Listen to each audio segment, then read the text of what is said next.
Salut les amis, bienvenue sur ma chaîne. Aujourd'hui je vous présente une voiture à moi, perso, ma Chevrolet Corvette C6 LS2 boîte auto. Elle est de 2005. Alors, c'est ma voiture, mais c'est peut-être bientôt plus la mienne, parce qu'en fait je l'ai mis à vendre. Et c'est pas une vidéo pour la vendre, parce que normalement elle sera vendue avant que la vidéo je la mette en ligne. Justement, j'aime pas mettre des vidéos pour essayer de vendre une voiture, c'est franchement nul. Il y en a qui le font, mais moi non, je fais pas ça. Alors, vous allez vous dire pourquoi je la vends. Alors, pourquoi je la vends? C'est une super voiture, il n'y a rien à dire. On va faire le tour tout de suite. Je vous avoue que je l'ai acheté vraiment sur un coup de cœur. Je l'ai vu, j'ai fait il me la faut. Je la veux. C'est vraiment une beauté. Bon, j'ai fouté la plaque vite fait. Le porte-plaque il est tombé. Ça a une ligne de ouf. Et en plus, après je vais vous faire quoi? Je vais vous enlever le toit, parce que c'est une Targa avec le rangement dans le coffre. D'ailleurs, c'est magnifique, c'est vraiment un kiff. Alors, pourquoi je la vends? Alors, pour plusieurs choses.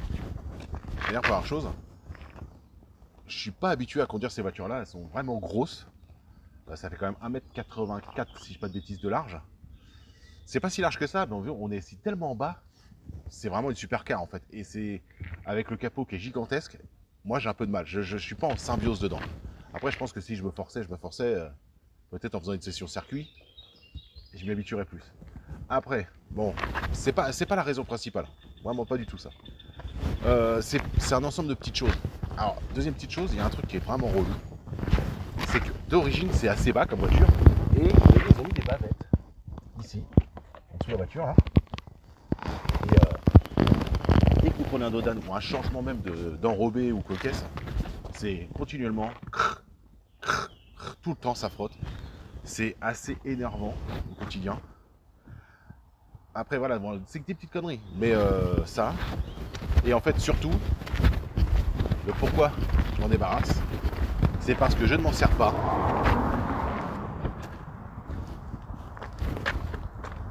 Parce qu'il n'y a que siège. Et sur le moment, j'y ai pas prêté attention, ouais non c'est pas grave de siège. Bah, je m'en sers pas parce que avec mes enfants, bah, je peux pas, faut que je fasse une balade tout seul ou avec madame, mais madame bah, on va pas laisser les enfants, ou alors je veux faire une balade, bah, les enfants ils veulent venir mais je peux en prendre qu'un parce que vu que j'en ai deux. Ah non c'est en fait je m'en sers jamais parce que c'est qu'une deux places.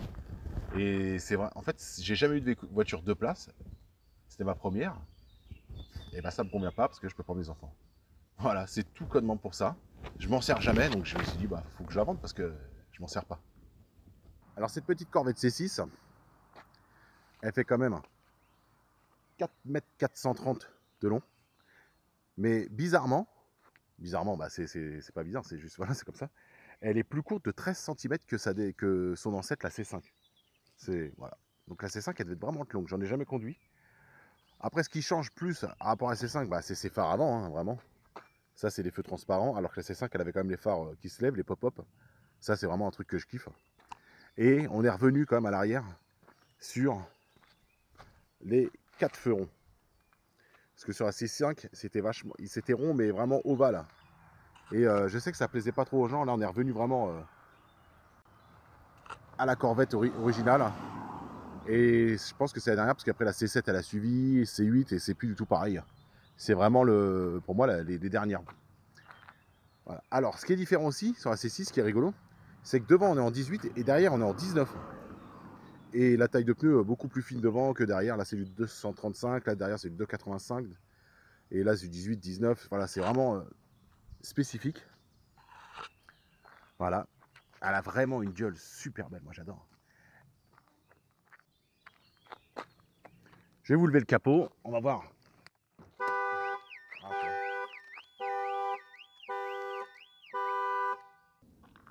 Je vous montre le cœur de la bête, ce V8 6 litres, moteur LS2. Alors, il y a le LS2, il y a le LS3, il y a le LS7 et il y a le LS9. Alors, LS2, c'est le V8 6 litres, 404 chevaux, 405 chevaux. C'est vraiment très suffisant. 54 mètres kg de couple, c'est vraiment très suffisant. Après, on a le LS3, 430 chevaux, un peu plus performant. Mais vraiment, c'est kiff-kiff. Hein. LS2, LS3, pour moi, c'est... Voilà, le LS3, c'est surtout, il fait 6 litres 2 au lieu de 6 litres. Et c'est pour les normes de pollution, etc. Quoi. Pour moi, c'est kiff-kiff. Ça ne change pas vraiment. Donc V8 6 litres, 2 soupapes pour cylindre. C'est juste un 16 soupapes. Hein. On va pas chercher plus loin. C'est vraiment de la mécanique à l'ancienne. C'est très très très fiable, hein, la mécanique là-dessus. Juste les trucs qui peuvent vous lâcher, je vous les montrerai tout à l'heure, ce qui n'est pas fiable. Après, on a le LS7. Le LS7, alors là, c'est du gros bébé. C'est du V8 7 litres, 500 chevaux. C'est ce qu'il y a de plus puissant en atmo. Après, ils ont des petits soucis au niveau des culbuteurs, culasses. Il y a des problèmes de fiabilité sur certains modèles. Et pour finir, on a le LS9. Alors le LS9, c'est pour la ZR1, qui est reconnaissable avec son capot transparent. C'est un V8 compresseur de 630 chevaux et 819 Nm de couple. C'est un monstre, c'est un monstre. Ça, vraiment, un jour, j'aimerais bien en conduire une dans ma vie. Ça va être démoniaque, parce que là, déjà, 400 chevaux, on va faire un petit tour avec. Ça marche, mais énervé. Hein. Alors, je vous parlais de fiabilité. Vous voyez la poulie d'ampère tout en bas, c'est une double poulie. En fait, c'est une poulie où il y a deux ensembles de courroies. Et en fait, elle prend du jeu, c'est le caoutchouc qui délire et tout. Et elle casse. Le problème, c'est que bon, vu que c'est une américaine, les pièces sont un peu roules à trouver. C'est un peu plus chiant, il faut enlever le radiateur, il faut faire un peu de place pour le faire. Donc, c'est un peu de main-d'œuvre et tout. Il faut compter la poulie, je pense qu'elle vaut dans les 500 balles. Et pièces main-d'œuvre, on tourne dans les 1000 €, je crois, un truc comme ça. Donc, il y a ça en fiabilité. Et en deuxième fiabilité, vous voyez le petit volant? Et ben, c'est ce petit volant qui nous embête, mais pas spécialement le volant. C'est sa colonne. Parce que là, donc, vous avez le bouton de démarrage. Et des fois, moi, ça m'est arrivé. Hein. Donc là, sur celle-là, il y a le leurre de colonne. C'est, vous appuyez sur le démarrage, et là, ça marque problème verrouillage colonne. Donc la colonne ne se verrouille pas, et la voiture ne démarre pas. C'est la maladie sur les Corvette C6. S'il n'y a pas le leurre, mettez-le en urgence, parce que ce qui est préconisé à faire, c'est changement complet de la colonne avec son petit calculateur. Et là, bam, la facture. Donc moi, ça l'a fait. Je me suis retrouvé bloqué chez moi. Bon, ça va, c'était pas un problème, elle était chez moi. Donc j'ai acheté le leurre, mais le problème c'est que ça me sert à rien le leurre puisque c'était bloqué. Et un jour comme ça, j'ai démarré, poum, tout s'est débloqué. Alors j'ai laissé tourner, j'ai tout enlevé le compteur et tout, c'est derrière, il y a le calculateur de colonne, et j'ai mis le leurre, et depuis comme ça, la voiture elle n'aura plus jamais de soucis là-dessus. Mais c'est vraiment un truc, ça ne prévient pas. C'est du jour au lendemain, ça ne marche pas. Donc c'est pas du genre on attend que ça commence à faire des bêtises, que ça commence à déconner pour le changer. Non, ça prévient pas. C'est du jour au lendemain, on peut être sur un parking souterrain, on est parti faire du shopping, on repart, c'est fini. Alors tout à l'heure je vous ai dit, C6, V8, litres, nanana, et bref. J'ai dit le pack Z51. Qu'est-ce que c'est que le pack Z51? En fait c'est en Europe. Quand toutes les européennes elles l'ont. C'est que pour le marché européen, vu qu'on est quand même plus exigeant qu'aux États-Unis, on ne roule pas qu'en ligne droite, et ben ils ont mis des suspensions spécifiques, un peu plus fermes. Ils ont mis des barres stab plus grosses. Ils ont mis des freins, si vous regardez bien, ils sont rainurés devant et derrière, ils sont un peu plus performants. Si je dis pas de bêtises, ils sont même un peu plus grands.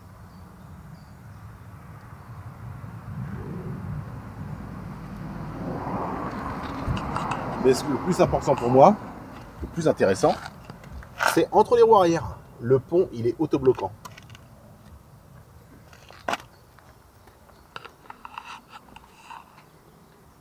Et donc ça nous donne une sportive qui est vraiment pas mal. Moi, j'ai jamais fait de circuit, mais tous les échos que j'ai eus, c'est que sur circuit, ça se débrouille très très bien. On joue dans la catégorie des 911. Donc c'est vraiment loin d'être dégueulasse. Moi, j'ai jamais mis les roues de cette voiture sur circuit, donc je peux pas donner mon avis. Mais il paraît que ça se débrouille bien, et moi, quand même, j'ai attaqué un petit peu sur les routes. C'est vrai que c'était pas dégueu. Après, donc celle-là, c'est une boîte 4, boîte auto 4 vitesses. Donc c'est les générations des ricains. Hein. Il y en a qui s'en plaignent, ils disent que c'est que 4 vitesses, ils préfèrent la boîte auto 6 ou alors la boîte manuelle. Mais, si j'ai pas de bêtises, c'est la plus performante la boîte 4, c'est parce qu'en fait on profite vraiment du couple du V8. On perd pas de temps avec le passage de vitesse, parce que les passages de vitesse sur la Corvette en manuel, c'est très lent, très dur. On perd beaucoup de temps. La boîte 6, finalement, on se retrouve un peu tout le temps dans les tours, alors que là, la boîte 4, les rapports sont longs, et donc c'est avec ça qu'on arrive à faire les temps les plus violents. Et surtout, c'est qu'on fait, si je dis pas de bêtises, on tourne aux environ des 4 secondes au 0 à 100. Donc on est vraiment dans la catégorie supercar avec cette voiture. Alors maintenant, on va lui changer de gueule. Je vais vous montrer le toit Targa. Alors pour le toit Targa, on ouvre la porte, on ouvre le coffre, Voilà. Voilà. Coffre ouvert. Et là, on se rend compte que vous avez 2 attaches au fond, vous voyez, tac tac, et 2 petits trous avec clipsés là, comme ça. Et en fait, c'est là que le targa il se met en place. Alors venez voir, hein, je vous montre. On grimpe dedans, vous baissez les pare-soleil, poignée là, hop, on déconnecte, poignée là, hop, on déconnecte. Au milieu ici, vous poussez ça, hop là, ça se déconnecte. Hop, on sort. Alors, ils disent à 2, il faut le faire à 2, etc. Franchement, tout seul, ça se fait. Vous levez l'avant, hop, vous voyez, bien décollé. Vous tirez un petit peu pour pouvoir passer les mains. Et puis au milieu, 1, 2, hop, 3.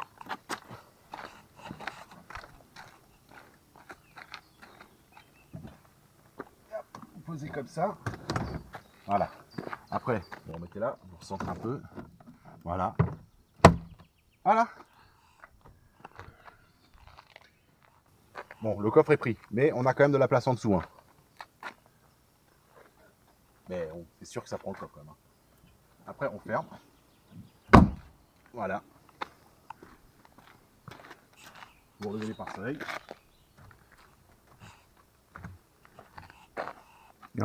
C'est quand elle est comme ça que je l'adore. Franchement. Et maintenant,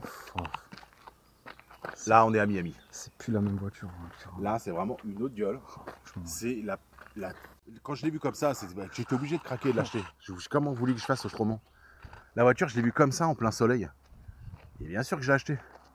J'ai dit c'est mort, je pète le PEL, j'achète.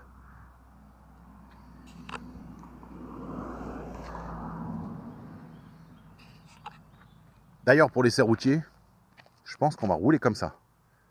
Parce que quand je la vois comme ça, j'ai qu'une envie, c'est rouler avec. Elle a vraiment une belle gueule. Mais putain, dommage que ça soit qu'une de place. Pourquoi ils n'ont pas mis 2 petits strapontins derrière que je mette les gosses? Ah là là. Bon, je vais vous montrer vite fait l'intérieur quand même. Alors, tiens, hop, redonne-moi la caméra que je montre. Là, elle est en finition noir, beige. Moi, pourtant, tout le monde sait que j'aime pas le beige, mais ça me choque pas dans une voiture comme ça parce que c'est vraiment la finition américaine, Californie, Miami. Voilà, c'est leur délire et ouais, ça me choque pas plus que ça. Toute noire, ça ferait peut-être trop noir. Alors, qu'est-ce qu'on a là? On a, hop, attendez, je prends la caméra un petit peu différemment. On a le volant, bon c'est une phase 1, hein, donc elle a le volant 4 branches. C'est vrai que le 3 branches est plus sympa sur les phases 2. Elle a les commandes de chaque côté là. Le gros compteur, je vais le démarrer après. La clim auto, le poste c'est du tactile. Et il fait, comment dire, il fait GPS. Bon celle-là elle a un kit parotte en plus. Vous voyez la boîte 4, c'est vraiment une boîte standard. Hein. PRD321, il n'y a pas de sport. Là il y a le bouton anti-patinage. Alors, même avec l'anti-patinage, ça glisse énervé quand même du cul. Alors, sans anti-patinage, ça va être dangereux. Là, on a la boîte à gants avec un bouton. Vous voyez, ici, c'est l'alarme intérieure. Dès que vous enlevez le toit, dès que vous sortez de la voiture, vous appuyez dessus. Quand vous arrivez à la station-service, que votre femme est à côté ou n'importe qui, vous allez mettre de l'essence, vous sortez de la voiture, vous appuyez dessus parce que sinon, l'alarme intérieure se met tout de suite. Et il suffit que quelque chose bouge dans la voiture et ça sonne, ça hurle à la mort. C'est insupportable. Donc les 2 sièges, voilà, qui bougent un peu comme ça, c'est marrant. Les 2, mais toutes les Corvettes CC que j'ai vues, ça fait ça. Ça prend le réglage, c'est ricain quoi. Donc ça, vous avez vu la plage arrière, c'est juste une toile. Hein, et donc là, vous voyez, il y a le toit et on a la place en dessous. Hein, on peut quand même mettre des bagages. Bon, des bagages, des petits, hein, des sacs de sport pas trop remplis. Voilà, le miroir tactile, les lumières en dessous, c'est du basique. Hein. On n'est pas sur un truc de fou, les boutons pour ouvrir. Alors, ceux qui ont remarqué, en fait, c'est que la C6, pour ouvrir les portes, c'est un bouton là. Et si ça marche plus, bah, on a les manettes pour ouvrir les portes. Mais bon, une bonne poignée à l'ancienne, ça aurait été très bien. Vous voyez, en fait, on ferme, on appuie, écoutez. Tchic tchic, et ça s'ouvre. Ouais, c'est rigolo 2 minutes. Après, on s'en fout, on se dit une poignée, ça aurait été très bien aussi, on s'en tape. Hein. Le vide-poche.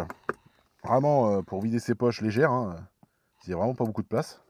Ils auraient pu mettre ça plus profond, mais je pense que avec le moteur... Après, la boîte d'ailleurs, elle est derrière. Je vous ai pas dit, mais c'est entre les roues arrière. C'est une boîte arrière avec le pont derrière.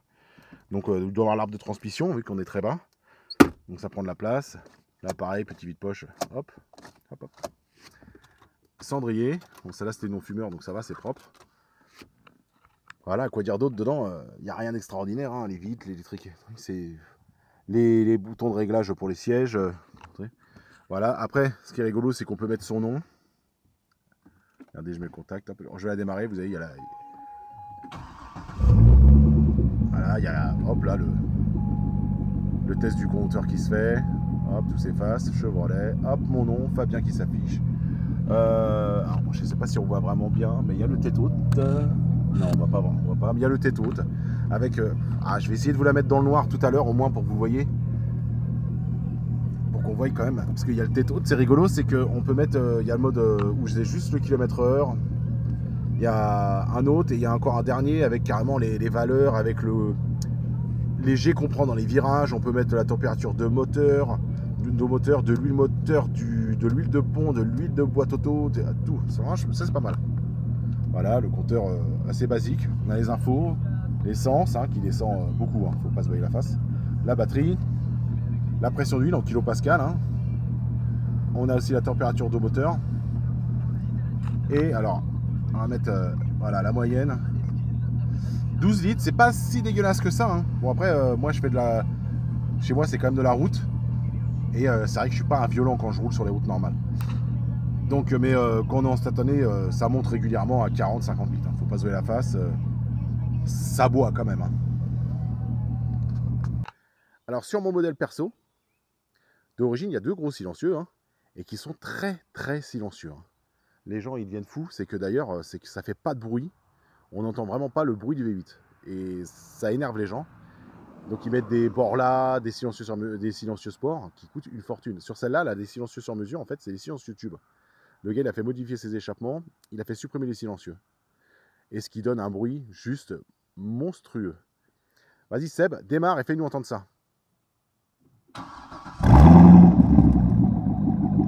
Ça c'est sympa. Accélère un peu. Vas-y, un bon petit coup là. Accélère un bon coup. Allez, coupe-moi ça, coupe-moi ça. C'est sympa, On va essayer ça. Et attention, ça marche.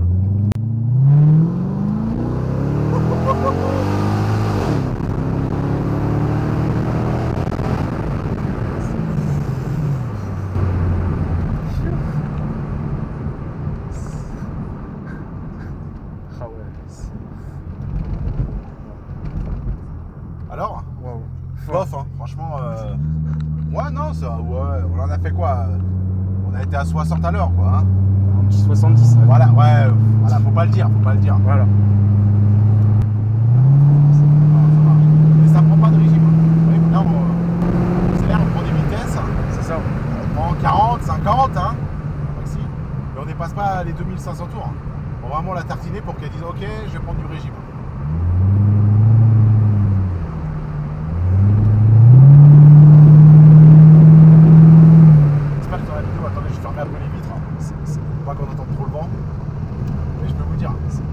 Sans le toit, c'est un pur kiff.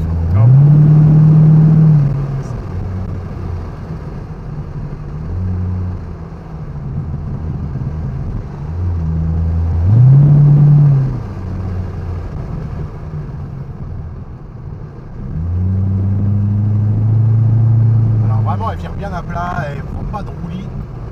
Elle est très impressionnante. Après, ma façon de conduire, je trouve impressionnante déjà, parce qu'on s'attend à une américaine, vraiment bateau, qui bouge dans tous les sens. Mais elle bouge pas du tout. Ce qui est incroyable, moi je dis ça en tant que passager, c'est même sans qu'elle monte dans les tours, justement, tu as quand même cette poussée. Tu sens que tu as un truc dans le dos. Oui, tu sens que tu es sur quelque chose. C'est ça. Et là, on a une caméra qui est anti-vibratoire, donc maintenant on va la mettre.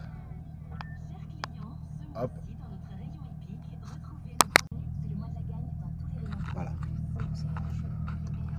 Ça marche très fort. Alors, c'est pas super visible quand vous faites les manœuvres. Vas-y, ouais. On sent qu'il est sur un coupé. Il y a quand même une grosse lunette arrière, mais voilà, c'est pas. Ouais. ce glou-glou. Ah, ça c'est En fait, terrible, de dehors, c'est très fort, mais de dedans, c'est très supportable. Hein. Franchement, bon, sur la vidéo, je pense qu'on va l'entendre. Mais tu peux confirmer le beauf, hein. Franchement, c'est non, supportable. franchement, On ouais. s'attend à bien pire. Hein. Franchement, La 216, quand on avait le pauvre Groupen, c'était plus insupportable que ouais, ça. Hein. ouais, franchement, ouais.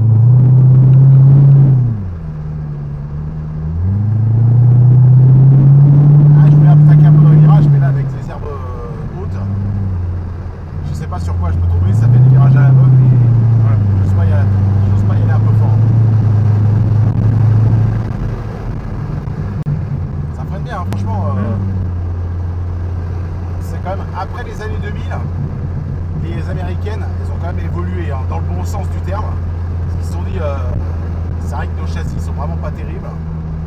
Ils ont évolué. Chevrolet plus vite que Ford. Hein. Ford, il a quand même fallu attendre 2015 pour avoir des ponts triangulés derrière et que ce soit plus des ponts rigides.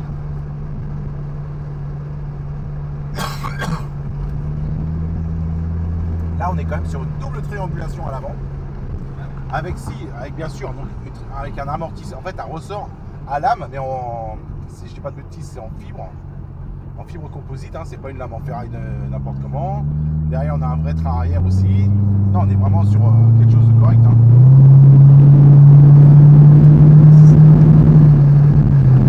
Il sautille un petit peu hein, sur les routes bossées à l'époque, les routes un peu campagne, n'importe comment. Ils ont quand même fait des suspensions assez fermes, mais ça va. Allez, pour le plaisir, on va faire le camion d'accès, attention.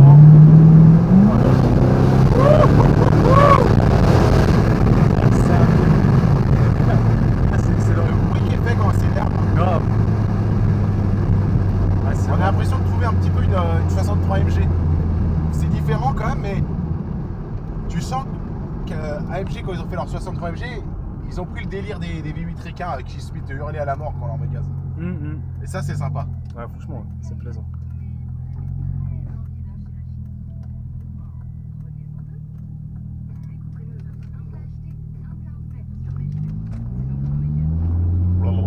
Le bon bruit de bateau, là. Ah, ça, ouais, ça c'est juste. On se croirait à Trouville quand il y a les bateaux qui partent à la pêche.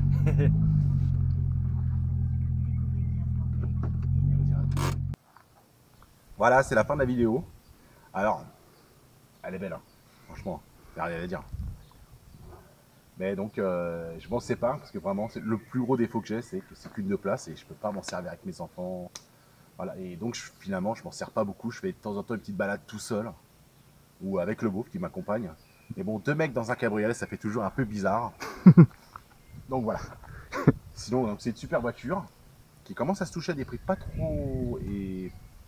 trop chers. Mais attention, je suis en train de voir, c'est que là, je la mets en vente. Finalement, je pense que je la mets en vente trop tôt. Je pense que j'aurais dû attendre encore 1 an et demi, 2 ans, je pense. Parce que les prix remontent en flèche. Là, vous pouvez avoir ça en fait, en une C6 comme ça. On les touche entre 30 000 et ça monte en restant sur une LS2 35, 38. LS3, on est plus sur les 35, 30, 40. Une Z06, 45, 50. Et ZR1, bah, c'est 60. Ça monte crescendo. Mais pour 30 000 balles, vous avez quand même une voiture qui font tourner les têtes. Encore, la dernière fois que j'étais au travail avec, je m'arrête à un feu, j'entends quelqu'un au stop. Waouh, la voiture de fou! C'est toujours agréable. Des gens qui font des appels de phare, des pouces en l'air. Ça, c'est super agréable. Parce que les Américaines, elles ont quand même un potentiel sympathique et énorme. Et là, dans une Corvette en plus, les gens, ils en sont dingues. Un coup, j'ai été sur un parking, il y avait une sorte de petit rassemblement de voitures, je me suis arrêté. Tous les enfants, ils sont venus autour de la Corvette. Pour eux, c'est la folie. Tous les enfants, ils tournent autour. C'est super sympa. Voilà. Je suis dégoûté de la vendre, mais c'est que je m'en sers pas du tout. Ça, c'est problématique. À moins que je me débarrasse de ma femme et de mes gosses, mais j'y tiens un peu quand même. Voilà, fin de la vidéo. J'espère que ça vous aura plu. Ça vous a permis de découvrir une voiture que moi aussi, finalement, je l'ai découverte en l'achetant. Je la connaissais pas du tout avant. Et c'est une voiture au grand cœur, dans les deux sens du terme. Très sympathique et avec un gros cœur sous le capot. À bientôt les potes.